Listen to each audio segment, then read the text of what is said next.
कहावत है कि समझदार वही है जो अपनी ताकत और कमजोरी को ठीक से पहचानना जानता है।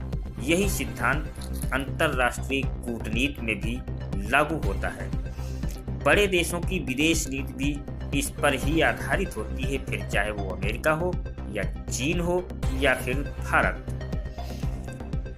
सब अपनी मजबूती और कमजोरियों का ध्यान रखकर ही अपने फैसले लेते हैं, लेकिन कई बार छोटे दो देश अपने महत्व को इतना अधिक समझ लेते हैं या फिर गलत समझ बैठते हैं कि बांग्लादेश ने भी भारत के साथ संबंधों में कुछ ऐसा ही किया है। हाल ही में बांग्लादेश ने भारत के सामने 3 बड़ी मांगें रखी। इन मांगों को मानने का दबाव भी भारत पर बनाया जा रहा है, लेकिन सवाल ये है कि क्या भारत इन्हें मान लेगा।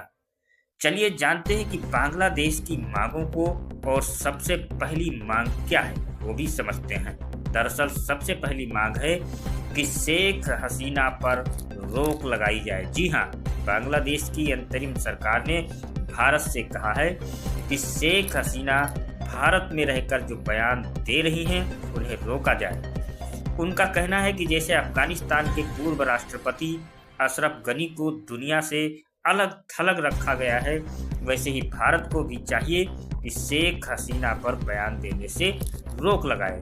और दूसरी मांग है समानता की, जिसमें बांग्लादेश ने स्पष्ट किया है कि अब वो खुद को भारत का छोटा भाई नहीं मानता।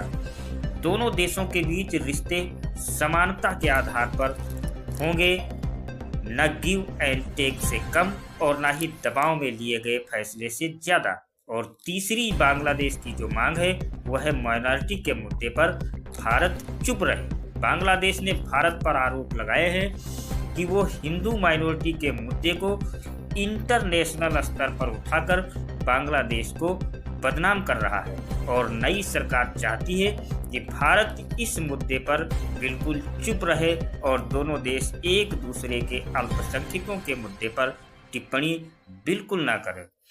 बांग्लादेश के इन अल्टीमेटम्स को देखते हुए ये कहना मुश्किल है कि भारत इनमें कौन कौन सी मांग मानेगा, और भारत के लिए शेख हसीना का बयान रोक पाना बेहद मुश्किल लगता है, क्योंकि ये सीधा तौर पर भारत की लोकतांत्रिक नीति के खिलाफ है। वहीं माइनॉरिटी के मुद्दे पर चुप रहना भी भारत के लिए चुनौतीपूर्ण है, क्योंकि भारत ने हमेशा अल्पसंख्यकों के अधिकारों की वकालत की है।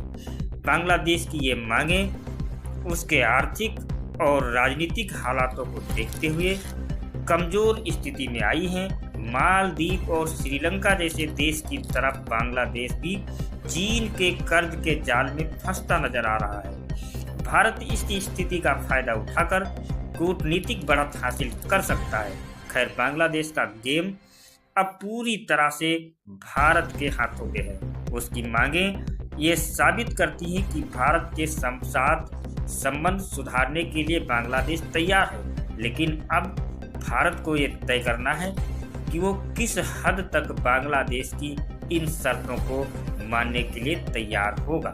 क्या भारत को शेख हसीना पर रोक लगानी चाहिए? आपका क्या कहना है?